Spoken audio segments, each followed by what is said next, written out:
Welcome to Inside Showbiz with Aster Amoyo. Sa araw nito mga kaibigan ay dumayo po tayo rito sa Valle Verde Country Club kung saan po gaganapin ang press conference ng pelikulang Spring in Prague by Borracho Films. Kung ano po ang makaganapan, tunghayan po natin. It was great. It was great. Working with Sara was a very, humbling experience because I learned a lot from her, and I actually told her this when we were in Puerto Galera that it was my first time to work with a female actress who actually had notes in her script and who would actually go through the script with me. So that's something I appreciate very much about Sara. And I would say the same for Paolo, and I think he got a really bright career in front of him, and you're lucky guys to have him, and I'm really happy that my first movie in Philippines was with him next to my side, so I'm really lucky, thank you. We were pretty busy with the movie, so I didn't have that much days off, but we went to the Tukuran, is it the right? Waterfalls. No, we went to some waterfalls in Puerto Galera. And it was beautiful. It was beautiful, It yeah. was really beautiful. And now today is my day off after this, so Paolo will show me Manila. I'm gonna show her around today. Yes. Yes. You're the tourist guide. I'm the tour guide. Yeah, but no fee. It's fine. What did I discover? What did I discover from you? Tell me. She's actually a really sweet person. I mean, sometimes, especially to us Filipinos, foreigners can come off as intimidating, of course, but Sara is, she's the nicest. She has such a great heart, and she's really kind towards others, and she just wants to help out also, especially when she fell in love with the culture here in the Philippines. It was something that I appreciated very much. Siyempre, her being a visitor here, us Filipinos, we want the foreigners to have a good time. We want to show them a good time. We want to show them what being Filipino is all about. So, yeah. And what I learned that the guy, and especially the men, can be really a good gentleman here. And you're really lucky for that, because in Czech we don't have that a lot. So I really appreciate it. Well, wait a minute. I can be taken. My boyfriend is a gentleman, but I'm just saying that here, most of the guys are gentlemen, and that's really nice. And she tells me all the time about her boyfriend, and he seems like a great guy. And I've seen him. Oh, dude. I'm gonna meet him actually when we go to Prague. Yeah, we're gonna meet him. We're gonna meet him. Yeah, I'm very excited to meet him. You already talked with him on FaceTime. On FaceTime, yeah, the other night. Yeah. Yes. All right, guys. Spring in Prague is coming soon. Please watch. And of course, this is Sara Sandeva, my partner. This is Paolo Gumabao. Hi guys, I'm Keahnna Reyes. So I will be playing Joanne for Borracho Films, Spring in Prague. So working with the cast, sobrang gaan nila katrabaho. With the crew, actually this is my first movie, kaya alalay silang sa akin lahat. But I know na maganda yung kakalabasan din ng character ko kasi nilalaro din namin siya and siya yung nagpapagaan sa bawat eksena. So yeah, ini-invite ko po kayo manood ng Spring in Prague at abangan niyo po si Joanne. I'm Marco Gomez playing the role of Diego, best friend of Paolo, and we have a secret love, affair. Well, yeah, it was a great experience. I feel very honored na kasama ko dito sa movie na Spring in Prague, and I would also like to thank Borracho Production, Atty, and this film is directed by Lester Dimaranan and written by Eric Ramos. So watch out, guys. I was inspired by the stories told by our ambassador while we were having dinner na marami pong mga Czech women na in love sa mga Pilipinong kalalakihan at kanila pong sinusurmount, hinaharap ang mga hamon about cultural differences, financial difficulties, parental objections, and iba pang mga balakid sa kanilang pagsasamahan. At sila po ay nagwagi at pinagtagumpayan po nila ang kanilang pag-ibig. Kasi nga po ang sabi nung kwento ay it's usually Czech women who fall in love with Filipino men and not the other way around. So, ang sabi namin ay kailangan natin ng isang artistang taga Czech Republic na kumakatawan sa the best that the Czech Republic represents. At nagtanong-tanong nga po kami, syempre wala naman po kami kilalang artista roon. At yun nga pong pangalan niya ang lumutang dun sa mga kaibigan namin na mga Czech din. Mga empleyado ng embahada na local hire, ibig sabihin mga Prague residents sila na naging employee. At syempre sila po nakakakilala kung sino po yung sikat at magaling na artista doon sa Czech Republic. Of course, yes.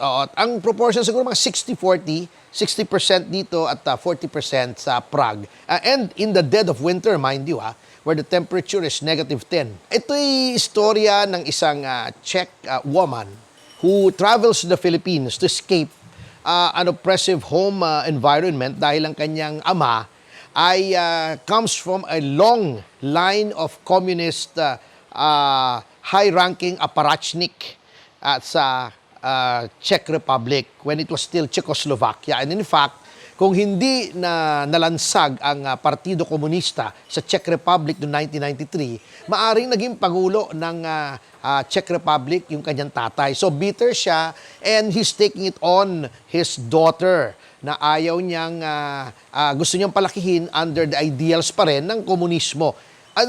Pinagre-rebeldehan naman nitong bata, kaya siya ay tumakas, pumunta siya sa Puerto Galera kung saan di siya masusundan ng kanyang mga magulang at mga tauhan nito, at doon ay na-inlove siya sa isang free spirit. Yung karakter nga ni Paolo Gumabao, na nagre-represent naman ng freedom and democracy that the Philippines has since yung 1940s after the war. So, yun po ang contrast.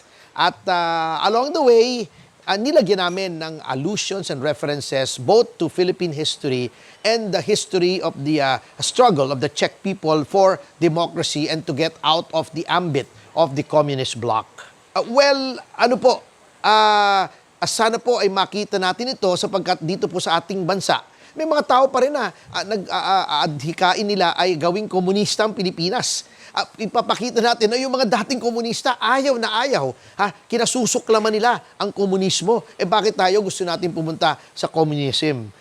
Itong title po nito has reference to the Prague Spring of 1968. Yung pag-class po ng mga Czechs ay dinurog ng mga Russians at nagkaroon nga sila ng 1989 Velvet Revolution kung saan talagang nakakalas na sila sa orbit ng Soviet Union. So ito po yung pinapakita natin dito. These are all historical references that make the movie more relevant to the present day.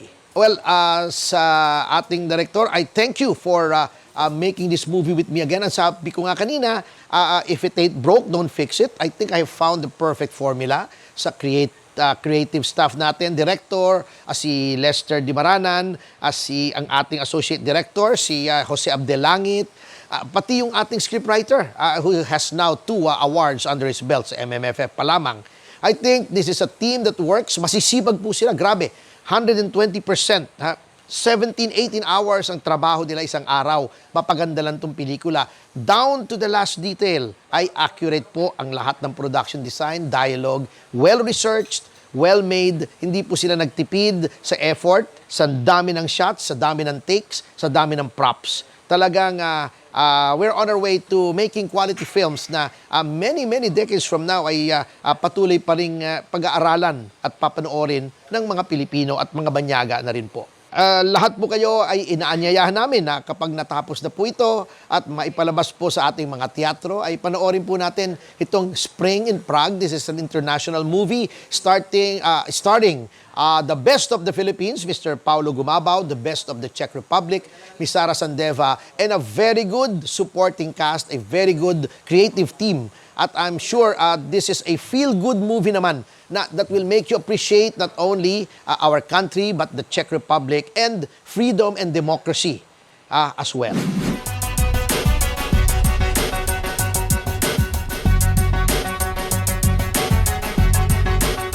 Despite nothing, I'm happy making movies. I'm happy making good movies. I think award-giving bodies have validated, modesty aside, the fact that the movies I make are good. So it's artistry and it's our humble contribution to the growth of the Filipino film industry which used to be among the top 10 in the world in 1980. Can you imagine, in 1980, we were one of the top 10 film producing countries in the world. We produced more than 250 movies a year in 1,100 screens, 1.3 million people a day watching, 3 billion in revenues in 1980's value, 800 million in taxes paid to the government, 75,000 employees directly, 500,000 indirect beneficiaries. Now it's all gone. Amazing. So we want to start again and try to catch up with the big three: Hollywood, Bollywood, and Hollywood. The new kid on the block, which is South Korea. And hopefully, with the support of the government, I hear there's a hearing to be conducted by the House of Representatives towards the enactment of a Philippine Movie Act. We will be one of the resource persons there, and we will give our input as to how to make the film industry one of the best in the world, hopefully within the next 10 years. Thank you. First of all, they're facilitating our travel, Miss Sandeva's travel to the Philippines. And we're also going there next month to Prague to film some of the principal photography there. We'll be finished with our principal photography, the Philippine leg, on the 21st. That's this coming Saturday. We're just going to take a break, allow Miss Sandeva to recuperate from the grinding schedule, and then we're going to go to Prague on February 7. Hopefully, if all visas are approved, and shoot for 6 or 7 days there to take advantage of the winter scenery, because the weather here will play a large part in the symbolism of the movie. The title itself, Spring in Prague, is symbolic. It has historical allusions to the aspirations and the eventual fulfillment of the dreams of the Czech people for independence, which parallels our own struggle for independence. So this is not just your run-of-the-mill, ordinary rom-com. It has historical allusions. It has social commentary on communism and democracy and the advantage of democracy over an oppressive communist regime. It's a team that has already worked. Our team up with Eric as screenwriter, Lester Dimaranan as director, Jose Abdel-Langit as associate director, and of course Paolo here. It's a team that works, as shown by the unexpected success actually, when it comes to awards of our Mama Sapado. And this is a team that believes in my vision of a movie as a collaborative effort. Eric, he's a 2-time Palanca awardee, but he's never too much on a high horse to accept suggestions, not only from the director, the producer, but even from the cast and the crew. So that is what I believe in. A movie is an effort of all those involved, including the cast and even the crew, when it comes to camera angles, etc., etc. This is a team that works. And if a formula works, you don't abandon it. You don't change it. There's a saying, if it ain't broke, don't fix it. So that is why this is the same team, basically. And this is going to be the same team over and over, because we already have 2 or 3 other movies lined up for this year, aside from Spring in Prague. So far from becoming bankrupt, we are going great guns, ladies and gentlemen. Thank you. The beautiful lady here beside Paolo. Can you tell us more about yourself? Hi everybody, and I will tell you something what I this morning. It's magandang araw po. And thank you very much for having me here. I really appreciate it. Well, I'm an actress. I was born in Macedonia, but when I was 2 years old, we moved with my family to Czech Republic, where I live and where I work. And it's my first time in Philippines, and I really want to say thank you to Mr. Ferdy, to Borracho Production, and to director Lester, that they gave me the chance to be part of this movie, and also to meet all of these beautiful and amazing guys. And thank you, Paolo, for being the best leading partner I could ever wish for. Thank you for having me. Reaction from Paolo.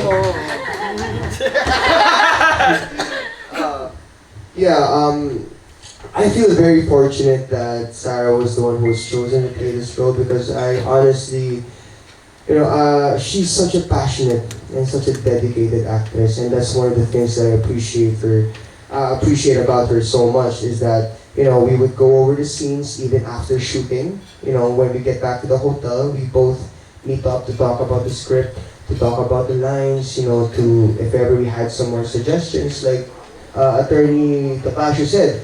Everyone in this production was very open to all kinds of suggestions, maging if you're a cast or a director or writer, whatever, all suggestions were open. I'm just very lucky also to be working with you because it went smoothly. It went really smoothly. It was really great. Yeah, it was really great working with Sara. She's a really talented actress. She's a really passionate actress, and I couldn't ask for a better partner. Alright. As a newcomer, I want to make movies first in all genres. So, meron tayo yung Deception, which was some sort of psychological thriller.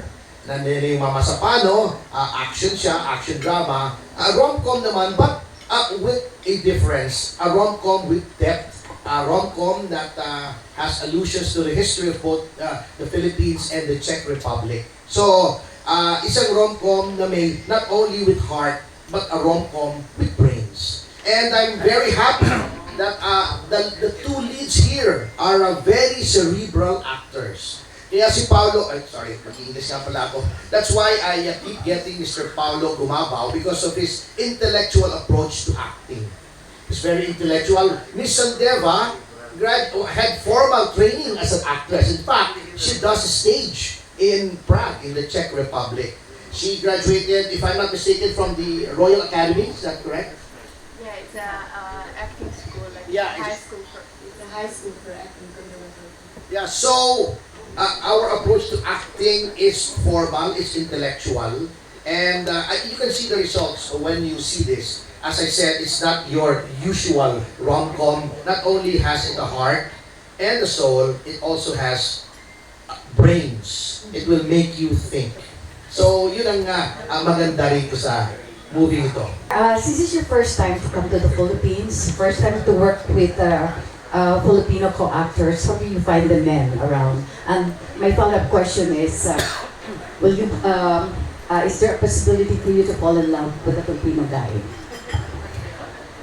Well, I don't know because I'm taken and my boyfriend's waiting for me in Prague, so no. Oh, sad. Okay. But Marushka, my role, I think she fall in love with Filipino culture, with Filipino guy, and everything about Filipino. So no worry, at least one of our gonna do that, but not me. All right. Thank you so much, Sara. And Yeah, when it comes to love, there is no ifs. Love is love, no ifs. In Prague, there are not so many Filipinos, and I always meet because actually where I live, we have a massage spa next to our apartment. So I'm going there, and there are Filipino women, and they were always so nice to me, so kind. And when we arrived here with Michaela, with my manager, the first thing what we said is that you guys are really kind to me and really nice. And I mean, I never felt unsaid that I would be alone or stressed or something because of all of these people. So yeah. I would rather have it shown in cinemas first because the panoramic sites of both Puerto Galera and Prague deserve the big screen treatment. I mean, Prague, if the natural beauty of Puerto Galera contrasted with the old world charm of Prague, Prague has to be seen to be believed. For me, my personal opinion is it's the most beautiful city in Eastern Europe, if not in all of Europe, because of the varied architecture. You go to Prague, you'll fall in love with the place. And the women. It has the most beautiful women in the world. I dare say that. Of course, we will show all the good sides, and Sara is advising us on what to show. Okay. On what to show about Prague, the sights. And of course, we will be going there in winter as a symbolism of what is going on with their lives. So they fall in love here.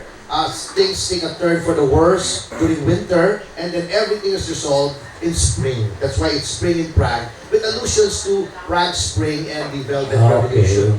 So you have to, before watching the movie, you should read on Wikipedia about the history of the Czech Republic. So you will gain a fuller understanding of what we're trying to achieve in this movie. Hello everyone, my name is Keahnna Reyes. I'll be playing Joanne. Bali kapatid ko siya ni Sir Paolo. English, Keahnna.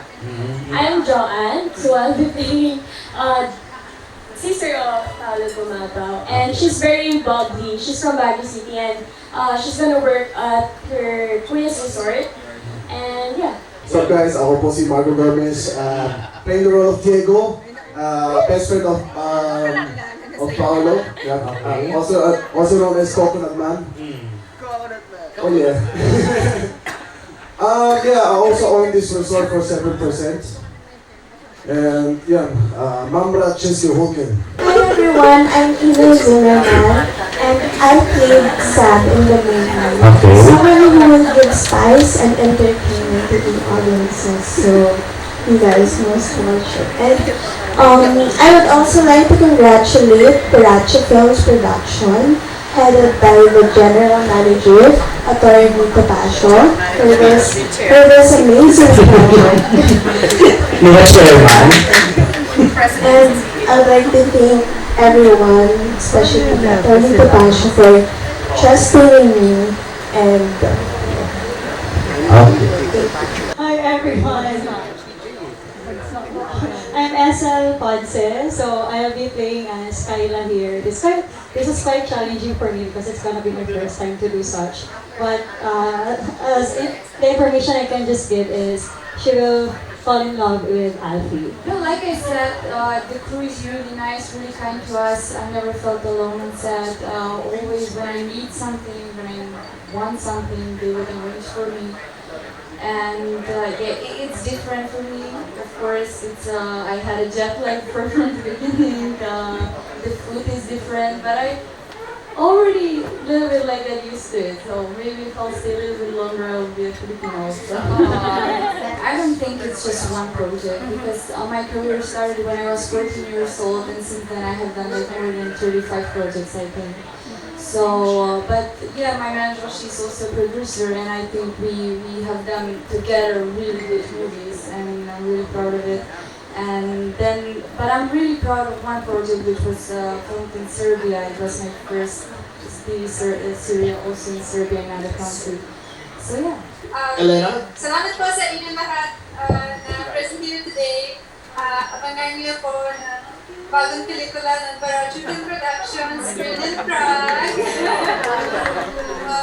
It's a pleasure and an honor to be associated with Borracho Film Productions because the people, the way they work and what they stand for is very dear to me, and I'm happy to be working with the crew and cast on this wonderful movie. I'm sure it's going to be a big hit, so you guys just watch out.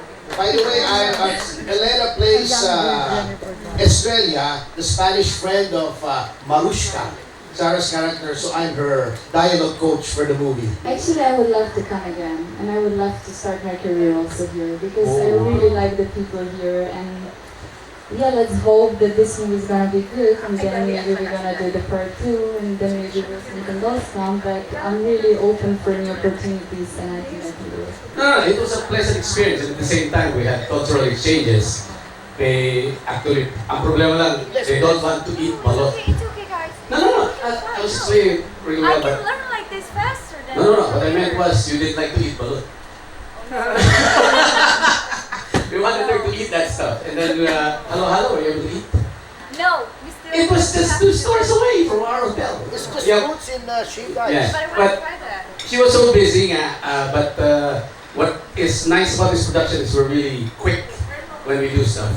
And we're fortunate that sometimes we do just one take and everybody's happy, and sometimes with other actresses we have to do multiple takes, but the multiple take is so they have a different take per take. Tama ba yun? Sometimes they make mistakes. Yun pa. That's why we have multiple takes.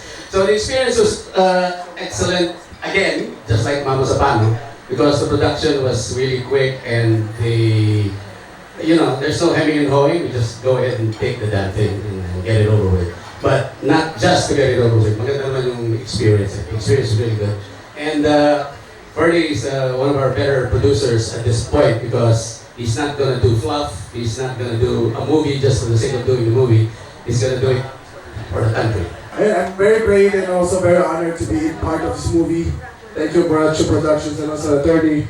And yeah, it is also nice to meet the manager of Sara, Misha. I will miss you. I miss you. Right. Yeah. Where's the gloves? Hard. Hi. Alright. Thank you very much, guys.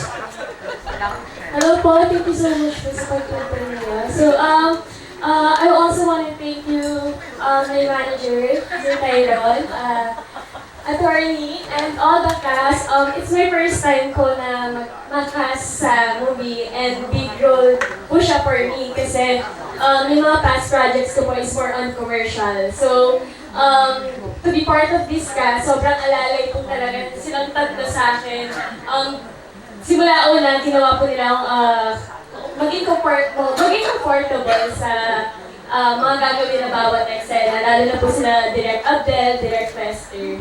And po, thank you so much po. Thank you to all the press that are here today. Thank you for giving us your time, to help us promote the movie. Of course, we've all been working very hard to make this film the best that it could be, to be the best that it deserves to be. It's a really good script. Sir Eric Ramos made sure of that.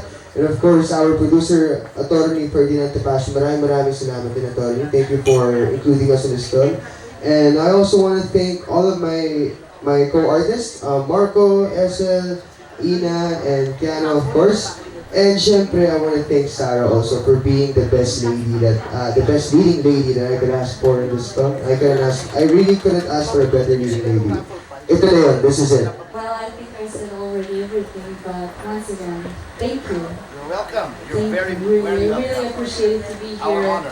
And Marco, you're the nicest coconut guy I've ever met. Like, come on. You know that this is her first movie and she did a really good job. And I think she's like rising star. And you're a beautiful lady with everything. Misha, I love you and you know everything. So thank you, baby. And you know also everything. Thank you. Thank you guys. Thank you for having me here. I really appreciate it. And I'm happy to be here. I kid a lot, but I'd like to say that this is the best troupe that I've ever worked with. Everyone acted very well. Marcos, Keahnna, of course, given si Paolo and Sara are given. They're really very good actors. But these people, si Ina, si SL, they're really revelations. And they were very patient. They showed everyone, our director, that while they are newcomers, they're always willing to learn. And they're all natural. And I'm really looking forward to making another movie with all of these fine actors and actresses. Thank you.